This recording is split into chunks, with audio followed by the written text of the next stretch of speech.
నమస్తే, నేను మీ ఈశ్వర్. E6 న్యూస్కి స్వాగతం. వార్తల్లోని ముఖ్యాంశాలు.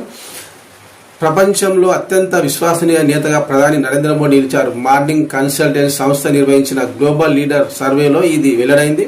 ఈ విషయాన్ని తెలుపుతూ బీజేపీ నేత అమిత్ షా మాలవీయ ఎక్స్లో పోస్ట్ పెట్టారు.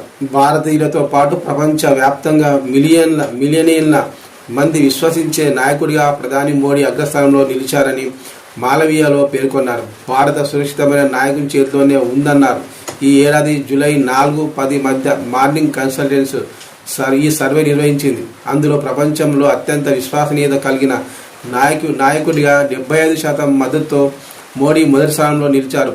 57%తో దక్షిణ కొరియా అధ్యక్షుడు లీ జే మ్యాంగ్ రెండవ స్థానంలో ఉన్నారు. అర్జెంటీనా అధ్యక్షుడు జేవియర్ మిలీ, కెనడా ప్రధాని మార్క్ కార్నీ తదితరులు తర్వాత స్థానంలో నిలిచారు. ఇక అమెరికా అధ్యక్షుడు డొనాల్డ్ ట్రంప్ 44%తో 8వ స్థానంలో నిలిచారు.